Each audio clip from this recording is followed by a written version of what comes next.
All right, man. Just close our eyes, take deep breaths real quick.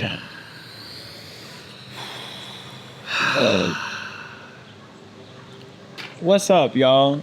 It is the Refreshed Cast, episode 10, but who's counting? I am. Today, we're talking about, what are we talking about, We're man? talk about some gardening, man. Gardening, dude. Yeah. And for this special episode, we took y'all out to Matt's backyard in the garden. So, I kind of want to start off with okay, so give me a little bit of background of your history and brief experience in gardening.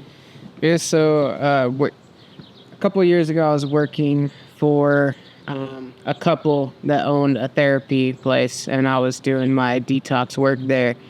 And they have this big-ass garden. They got a whole farm with all the animals and everything.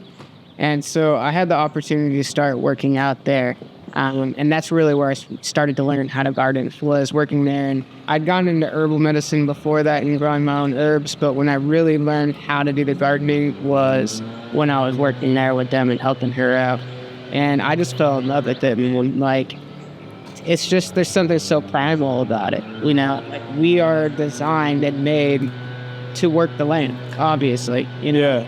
And so my mental health was doing so well on the days that I worked outside, and it felt good, man. And I got pretty obsessive with it because, dude, there's so many endless rabbit holes of how to garden and electroculture. If you've ever heard of that stuff is awesome. Is that putting coils in the earth and yeah, to yeah, using make the copper to plants charge up to magnetize the soil, and it just goes so deep. And we realize how much we really don't know in modern society.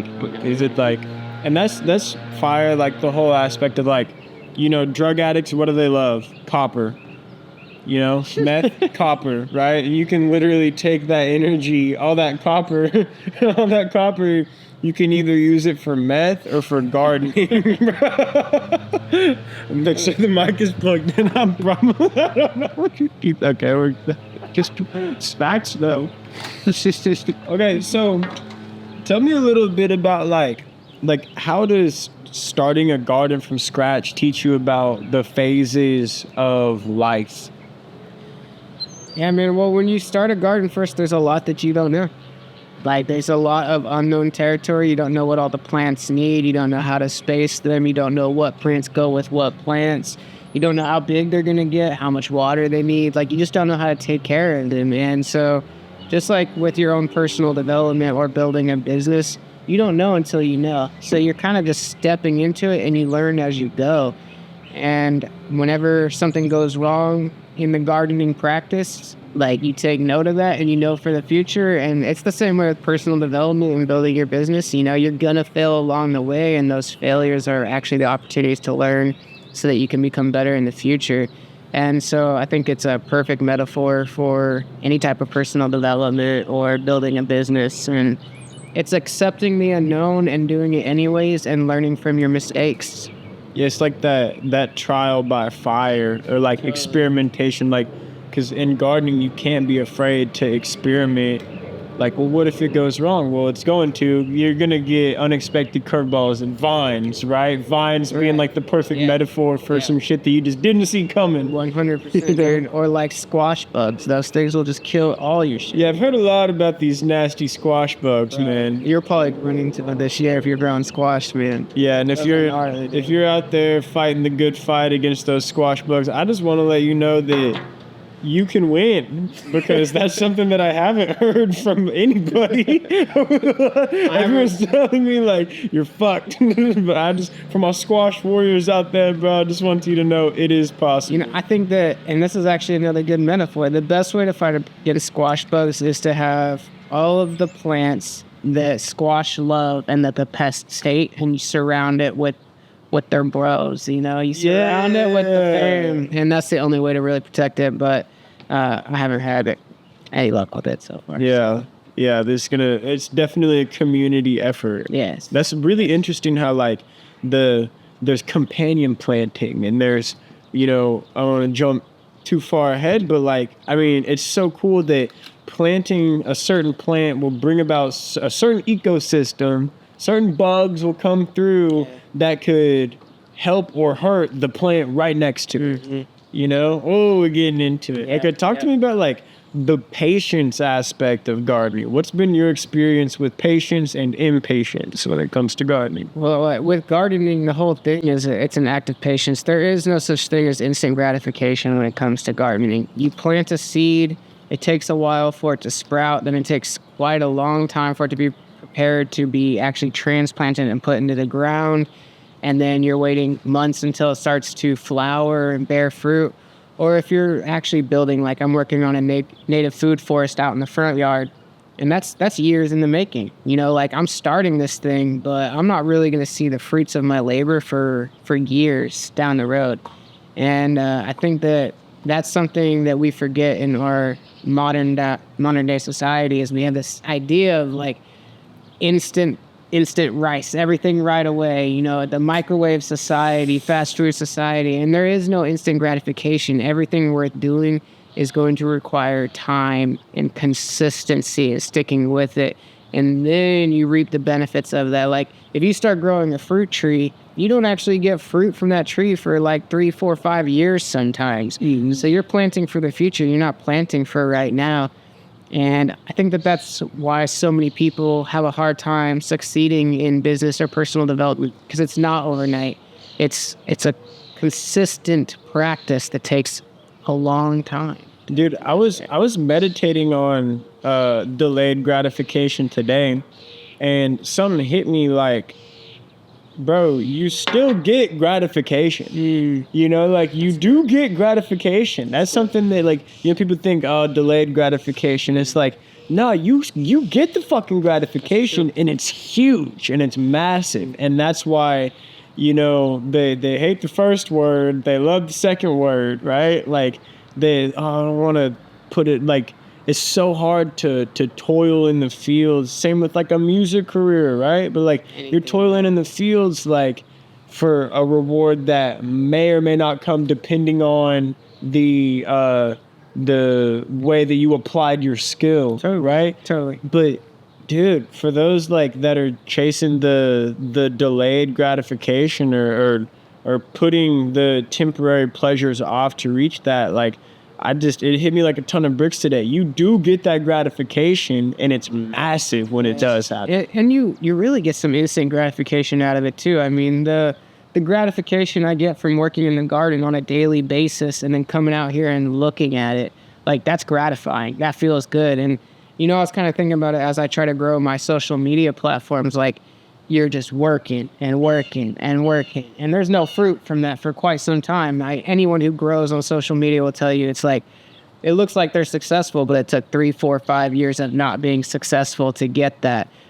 But still, if you take a look at all the work you've done and how much you've grown and how much better you've gotten at it, like there's some gratification there too. It's just not the end result gratification that you get. And it's cool because you maybe, if you switch your mind state properly, you'll get the gratification by turning the microwave rice down, you know? And so that kind of leads into this next topic of resilience. Like, you do have to be resilient whenever creating a garden and, you know, maintaining that ecosystem. So talk a little bit about the importance of resilience and how gardening exercises that. So, I mean, there's a million different things that can go wrong all the time. You get some fungal infections, you get a bacterial infection, you get all these pests coming in, you don't get any water, you get too much sun. Like, there's so many things that can go wrong all the time, right? And if you're expecting it to go right all the time, then you're going to be pretty frustrated. You know, if you're not expecting to get infested by some type of weed or some type of insect,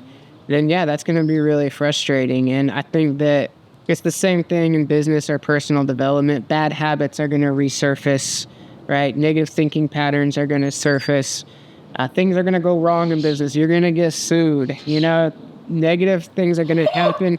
And you have to be able to take that and then learn from it. And instead of seeing it as this big problem, this everything is fucked, it's the opportunity to learn and grow. So like recently, this garden has gotten infested with bindweed, And that motherfucker is insane. Like, they have these huge root networks underneath the soil, and you have to go through and you can try to dig them all up, but each one that you tear will produce another. Like, they're unstoppable, dude. And So like the cut ahead and 3 will sprout. exactly, man. And then they will cover everything, and eventually they'll block it from sunlight because they've covered it, and then they choke it out. So they're gnarly. So it was so bad in there, bro, that we had to go out there every day. You come out the next day and they'd all be back. It was insane. And so I ended up having to do cardboard over all of it and then put new mulch on top of that. And there's still some in there, but it's really helped it out a lot. But it's being able to, instead of seeing a problem, saying, fuck it, which is definitely my MO in the past. It's like, okay, what is a creative solution to this problem, and how can I learn from it and grow and develop? And it's the same thing in business or life. If I'm trying to grow my social media consistently and it's not growing, but I keep trying to do the same thing, expecting different results, well, it's time to get creative. Don't blame the algorithm. Don't blame this. Don't blame that. Like, what can you do better? How can you improve? How can you be more creative? Dude, it's an opportunity to grow. It's so cool. Like, okay, so I got to download this week, like, at least for the personal season of life that I'm in right now.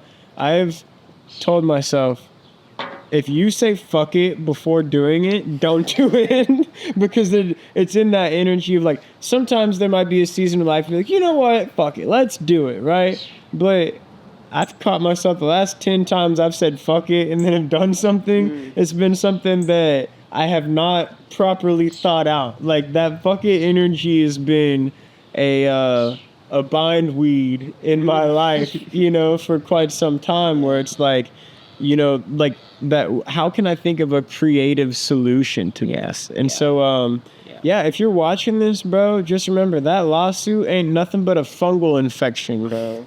Metaphorically, like, are you dealing with a lawsuit, or are you curing a fungal infection so you can grow fruit properly? Everything's temporary. Like, everything has its seasons, right? So, speaking of which, like, unpredictability, talk about, like, the weather patterns and how weather can affect, and just nature itself. Like, tell me about some of the gnarly shit you've had to deal with when it comes to the unpredictability of nature in gardening. Well, especially in today's world, that everything is changing, right? So what used to grow well doesn't necessarily grow as well anymore. I think that seasons are coming in earlier than they used to. Like, we're getting spring earlier, we're getting summer earlier. So it's learning to pay attention to the changes happening, and then learning to adapt to those changes, seeing your opportunity to step in and start planting. Oh, we can do it earlier this year because the weather changes, right? And so having that insight and taking that time to watch those things. But at the end of the day, everything is cycles, everything is seasons. And so there's a time for things to die. There's a time for things to be planted. There's a time to reap that harvest. And I think that, again, learning to embrace and accept every season. There's a season in which everything that you've been working on needs to fall apart, because that's developing you and preparing. And those things that die away become the soil that new things can be birthed from. And that's exactly what gardening is. Something dies and it becomes the healthy soil for the new plants to flourish. And I just think that is a really beautiful concept, and that applies to every area of life. Yeah, and with strong roots, you can withstand a lot of unpredictability from the external circumstances. And I think it's beautiful that, like, it's really a lesson in, don't be afraid to plant seeds and water them, and be objective or neutral on if they bear fruit. Do what you can do to show up and water them. But sometimes plants are like, I'm not gonna fucking grow. I don't give a fuck what you do for me. It's not going to grow. And it's like, well, okay, you weren't meant to be. You will return to the soil, and something that actually wants to be here will be here. You dirty squash. Yeah. I think it's interesting too, this concept of, the earth or the sun is great, right? It provides everything that everything needs. The sun is amazing. But some of these plants, they get too much sun, they can't grow. It kills them. It will spoon. And so even, like, too much of a good thing can really put away all of our progress. You know, like we've been talking about marijuana a lot. Like marijuana has its place. It can be beneficial in some ways. It can really hold you back in some ways. But if you get too much of it, you best believe it's going to keep you held down and keep you from growth. Yeah, and too much sun could be a metaphor for, too much fire element, too much fire in your life, you're burning out. True. You're burning up, and that's something that I've had to work on is the more in tune with nature I get, the more in tune with my artistry I get, and the seasonal aspect as well. I know when the wintertime is coming, it's time for me to stay cooped up, and I can write 14 songs in 2 weeks because it's the time to go within and chill. It's a lot less life, and in the summertime I might not be able to go in and write as much because I'm out there performing and really growing as the plants are. And in that fall season, I know it's about time to, I promised myself I'm not going to do any shows past the fall equinox just because I need to actually honor the cycles of life. And from fall equinox to spring equinox should be going within, drawing the blueprints, and it's almost like that's when you're planting your seeds. Like you're going within, you're being in the darkness, you're being held up. The songs are your seeds that will eventually be produced. And in the summertime, you're like, hey, look what I've done with the world. Share the harvest. Yeah, I love it, man. So let's talk about, what does the growth of a seed into a plant teach us about the development of ideas or projects? Earthshake, perfect. So you plant a seed and it goes in the darkness. It's not seen, it's not visible, no one knows it's there. And that's where the real work begins. He says, when no one sees what you're doing, no one is aware of all the work and the grind, no one fucking cares, but you're still sitting there. And so you're not buried, you're planted type situation, And I think that that's so important is like, as you're doing all the groundwork of building a business or doing the personal development, I think so many people want the validation. They want to be seen. And like, if that's the case, that's the reward. But at the end of the day, being okay with where you're at and being invisible to the rest of the world as you put in that work, like you get that as an artist. You put out all this music, you do all this work, and how many people see it in the beginning? Fucking nobody. No one gives a fuck about your art, you know what I mean? Mm-hmm. But you just have to keep doing it, and eventually it blossoms into something beautiful if you keep watering it, you keep giving it the nutrition that it needs. And I see that in my own journey with my business and my personal development is it's okay that I'm hidden right now. That's okay. I'm growing and I'm developing so that when I do blossom, I become something beautiful for people to actually want to pay attention to. Yeah, and it's cool, like the metaphor for the underground, right? Like a lot of the growth is, and if you're experiencing growing pains right now, you could view it through the lens of my roots are digging deeper. Like I feel like my whole fucking ego is dying, but really your roots are just growing deeper into the earth. Think about like an onion or garlic or some of these plants that grow in the ground. It just looks like ain't shit happening up top. It's got a little spring. Yeah, just a little boop. And then by the time you're ready for a harvest, you pull it out, and if you did everything proper and applied yourself, you're pulling out a big ass onion. Worth like potatoes, 12 potatoes. Yeah. And it's like, and it's also a beautiful metaphor for life in that you don't know what exactly the fruits of your labor are gonna be until you're and if you pull it too early, if you try to cash out on it too early or whatever, you don't know really what God has in store for you until it is uprooted. And then it's like, yo, now you see what I was doing in the darkness, like all those nights under the moonlight, like now I got 12 potatoes on this mug and a big ass onion, and I'm happy because I quit smoking dope all the time and watching pornos and doing stimulants because I got a fucking onion. And it's like surprisingly way more satisfying, bro. 100%. And it's a beautiful, that growth can be so uncomfortable, but if it's in alignment with the natural world, you will reap the benefits of it, Okay, so I want to talk about so talk to me about some of these garden pests. Like, what are the top 3 pests for you, bro? These squash bugs, number 1 for sure, hands down. Have not figured out how to get rid of them at all. Then I don't know the name of it, but there's these they look like white butterflies, but they're not butterflies. And they lay these eggs that will get into the stems of the plant and nest there, and it just kills the plant from the inside out. It just becomes like a parasite in the plant. And I've lost a lot to that. Mostly squash. Squash are a bitch, bro. I haven't figured out. Squash gang, bro. You might want to sit this one out. I don't have that squash game. But then you always that same moth will eat all the holes in your leaves and things like that. The other thing that I've had a big issue with is fungus, actually. And I learned why. It's because I get all the mulch from the city, and they just grind up everything there. And so you're getting dead trees that are rotten and have all this fungus on it, and then you're dumping it, and then that fungus will transplant into the plant. So even to the microorganisms within the mulch that are infected, which can be a great metaphor for, how prevalent are fungal infections in people nowadays? Yeah, for sure, dude. Yeah, mold is a huge problem.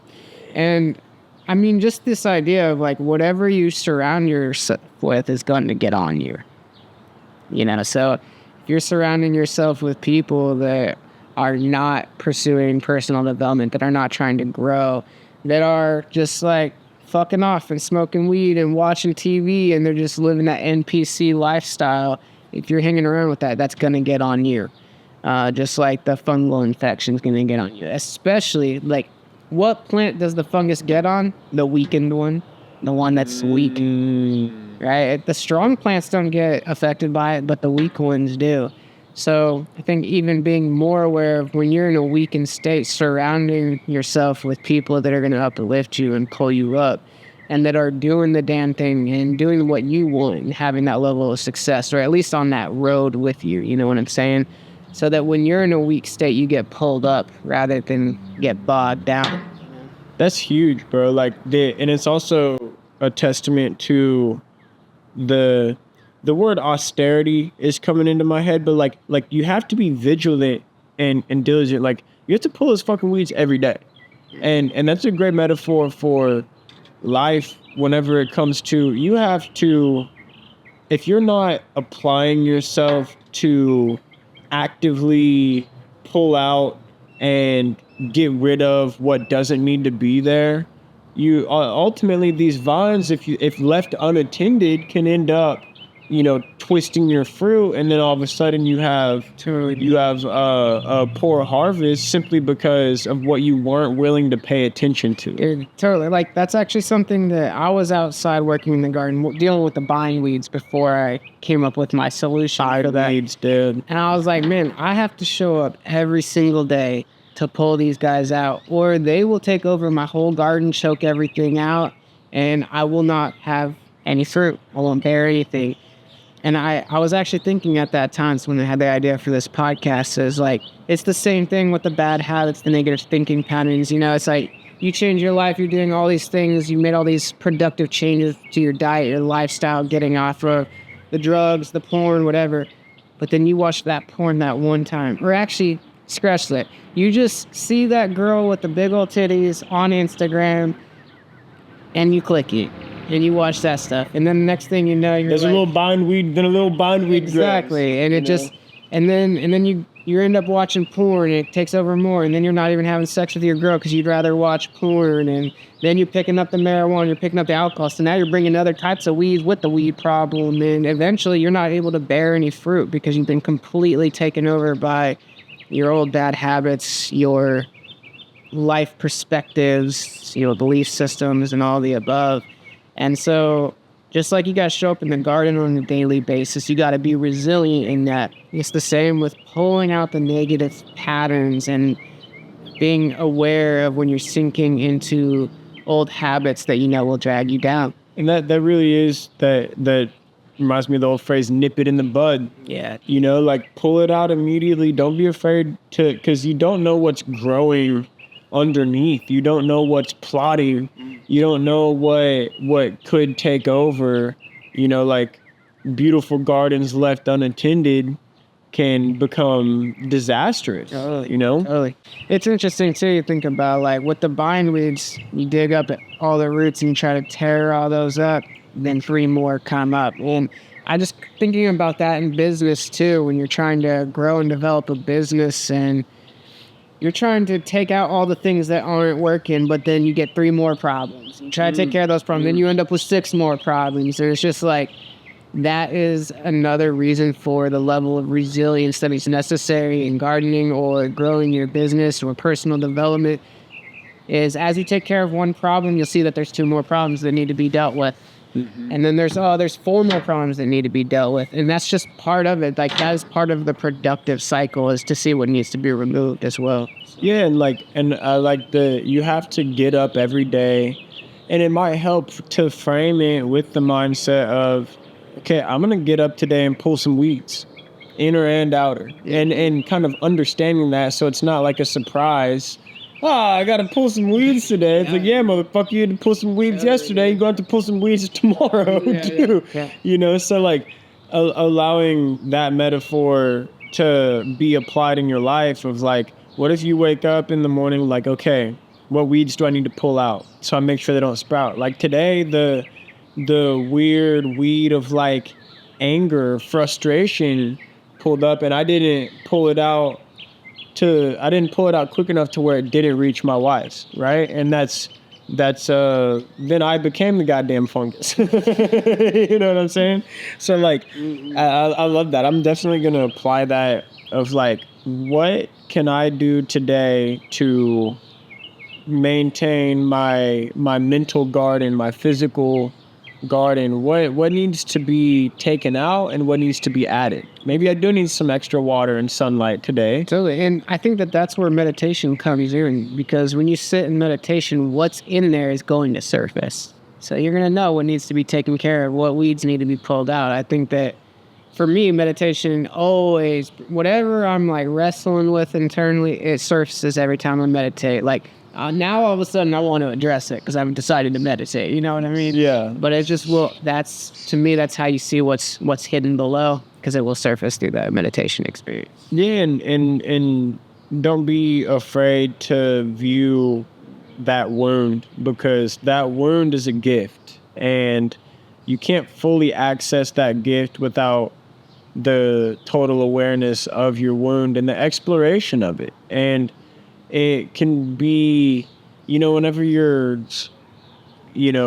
picking the vines that are wrapped around a plant, and it's like vine, they literally have a life of their own. They're like, I've done a lot of yard work, probably for the last, 5 years, which was cool because like working on the homestead that we have now, it's 5 acres, and I was really outside last weekend, and I was like, oh shit, I fucking do this. Like I've done this. I've been doing this, So it's kind of that, it really helped that my masculine nature too was just like, I loved getting active, and it felt like moving my physical body in harmony with nature, and like, these vines don't want to come off, and then you're in a war with the vines, but you're also thinking about your fucking dad. You know what I mean? It's like, some reason this is oddly satisfying, because like I'll be gardening, bro, and I'll be like, I feel like this is about something else right now. I don't think this is about that giant log I'm trying to throw over. I feel like it's like in the aspect of meditation, something else will come up within that, and you're actively working through your own psyche while working on the garden. That's so true. And kind of like the idea. Have you ever heard that concept? Like, if you're really struggling, go do something nice for someone. Mm-hmm. Yeah. And I kind of feel like, again, with the gardening, it's like you have all of these conscious living entities that are depending on you to take care of them. And when you're struggling and you take that time to get outside and nurture these little conscious entities that need you to take care of them. And I just see that releases so much off of me. Not to mention, like, the benefits of being in the sun and putting your hands in the dirt and just, like, working with your hands, moving your body. Like, so many benefits that come with that. In fact, it's interesting. Like, they've proven now that when you have your hands in the soil, it releases a specific chemical that has you produce more serotonin. That's funny because that's something I did this morning, like in the name of rewiring my technology addiction, because I'm a social media manager and video editor and I'm in front of this computer and technology a lot. I told myself, okay, the first thing you do to establish this morning routine, like the first thing you do when you wake up is go straight outside. Bare feet on the earth, bare feet on the grass, go to your garden. And the first thing I did was put my hands all the way in the dirt. I dug up this plant and transplanted it somewhere else. And it was just this proof, y'all.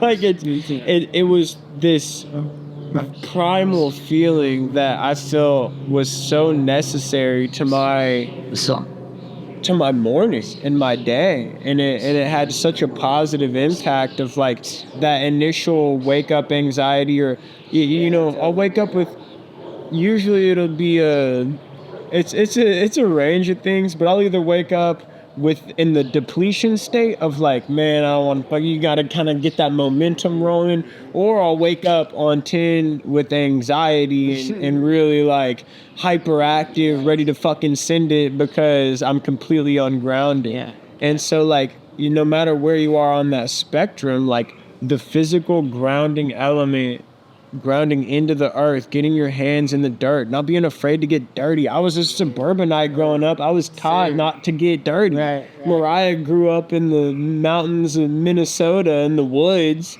and she got dirty her whole childhood, and they loved it and encouraged it. Right. And I felt like a little bitch whenever we started dating, because she's over there like fucking Lady Tarzan running around the woods barefoot, hopping around, and I'm like little fucking Broken Arrow Aaron. Like, man, there's some growing to do. Like, I need to be reconnected to that wild man, that wild woman within me. And that's something beautiful that gardening can start to do for you. Reconnect with the earth and build that relationship that we've been so disconnected from. Like, how fucking crazy is it that we have to get out of bed and make a conscious decision to go outside and touch the earth? Like, that has to be a part of our morning routine so that we can do something that humankind has just always done since the beginning of time. It's just so insane. Humanity we got some cultural shifts we need to make, man, because it's the average morning routine is wake up, straight to the Black Mirror, though. Yeah. And then a cup of coffee. So do some little cocaine right off the bat. Some stimulants and some fucking techno. Will you stimulate? And like, it's just like, man, it's really sad. And a lot of people, like, I mean, because, it improves every year for me. But like 5 years ago, I was that extremely stimulated person. I'm still that fucking extremely stimulated person, but like, 5 years ago, I was the extremely stimulated person that didn't realize they were extremely stimulated. Yeah. And that's some shit that, like, we're never trying to put anybody down where people are like, hey, I love my cup of coffee and my social media scrolling. It's like, you really might want to ask yourself, am I numb? Ask yourself where you might be numb and where, because something that gardening and connection with nature has brought me is a deeper connection to my own emotional body.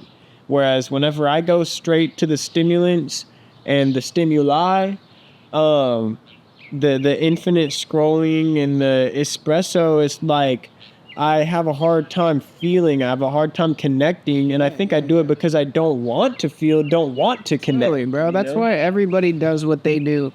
Like, everything is about escapism. Watching TV, watching movies, playing video games, having sex, watching porn, doing drugs, drinking alcohol. Like, it's all to escape because we're all, like, to some level, want to get out away from ourselves. And it might be a better option to just admit that you're a little bit fucked up and start studying it, because there's some beautiful stuff that comes from that. Like I said, examining your wound like it's a weed around this beautiful plant. You're a beautiful plant that's growing, and if you feel a vine wrapped around you and you feel this constriction, it's okay to rip it out and examine it and say, where did you grow? Go to the root of things.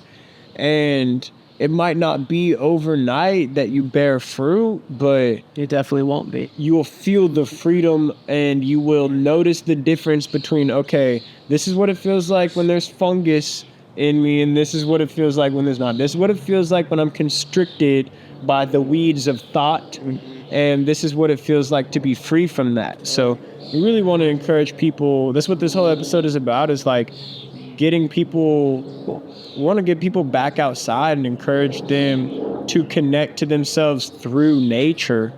That's why we shot this whole episode in the garden. You think we're playing around right now, bro? Went outside for this. You know, and something that we haven't touched on, but it's so important in today's world. Like, have you ever gone to the supermarket and looked at the food that's available to you and wondered, what the fuck is this? Because none of the food that I grow looks like this. Yeah, like, where's maltodextrin? Well, I've never grown maltodextrin. I'm just talking about even just produce, like real So I've been food. really thinking about maltodextrin. I'm like, what the fuck are you? Where the fuck is the Honey Nut Cheerio tree? It's no Honey Nut Cheerio tree. I've never seen a Honey Nut There's no Cheerio Fruit tree. Loop plant. But yeah, even the produce, Like- which is supposed to be the healthy stuff. Right. Like, I go look at those bell peppers are like this fucking big, and I just like I haven't figured out how to grow a bell pepper that big, and maybe I'm just like lacking the gardening skill, or maybe like our food is all modified, it's all changed and altered, and it's being sprayed with chemicals, and so it's just Plane flies over. It's God trying to keep you from getting banned on TikTok again. It's like, turn over. No, but for real, like, my whole point is like all the food at the supermarket, even the produce that we would think is healthy, is sprayed with chemicals. It's genetically modified. It's not in its most natural form. And so part of getting healthy is becoming completely self-sufficient and empowered. And part of that process is taking responsibility for where your food comes from. And the more that you can raise your own animals and grow your own food, the more independent you will be and the less dependent upon the system and the construct that wishes to enslave you. So it's one of the most powerful things that you can do for not only your health, but just for your sovereignty in general. and a great point, like you was talking about the big ass peppers.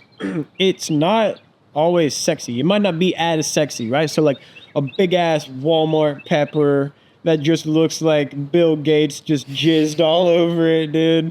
You know, it looks more visually appealing than the small pepper, sometimes small pepper that you grow in your garden. But which one is more nutrient dense? Exactly. Right? So it's like, and the same thing with the body. Like, you might not be fucking swolled out like a dude on steroids, you know, addicted to stimulants and fucking HGH, just pumping and dumping and fucking crypto and all this shit, you know, and just like, ah!